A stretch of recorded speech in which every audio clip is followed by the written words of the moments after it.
I use my barbecue rub on absolutely everything, and in this video I'm going to show you how to make it yourself at home step by step.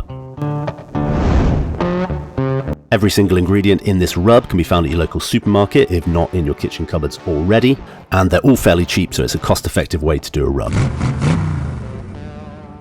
Back home and grab yourself a mixing bowl and something for the rub to go in that you can shake out of, like this plastic container. Then some sea salt, some garlic granules, some ground black pepper, some sugar, some cayenne pepper, some smoked paprika, some chili powder, some cumin, and with the help of my 9-year-old, some mustard powder. Once you've placed them all down one by one, just push them over to the side.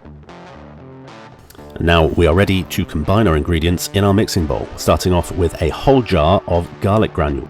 And don't throw this jar away, because we're going to use it again to fill it up with salt to ensure we're putting exactly the same amount of salt in as we did garlic. And then we're going to do exactly the same with the granulated white sugar.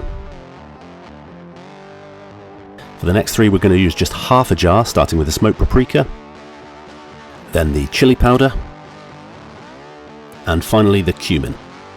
And then we move on to our mustard powder. You're just going to do 2 tablespoons of this, followed by 2 tablespoons of ground black pepper.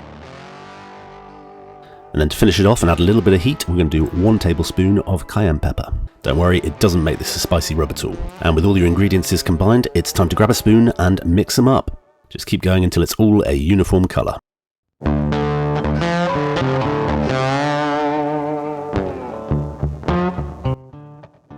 And there we have a beautifully mixed, sweet, fragrant barbecue rub, ready to go on some meat. A batch this size probably lasts me about a month, but it really depends how often you barbecue and how often you use it. Now to decant into your container. Now there is probably a cleaner, better way of doing this, but I'm just going to do it with a spoon. There we go, only a little bit of mess. Feel free to use a funnel or something if you're precious. And that's it, your barbecue rub is ready to use. In this case, I'm going to use it on some meat I had prepared earlier. Some chicken thighs and some pork belly. This rub goes really well on chicken and pork, so I'm going to give them a good coating. You're not limited to these though, you can put on anything you like. I've even heard about people putting it on popcorn, which I've not tried myself yet, but sounds interesting. If you like, you can apply your rub the night before to give it a little bit of a dry brine, or just do it directly before throwing on the coals like I have here.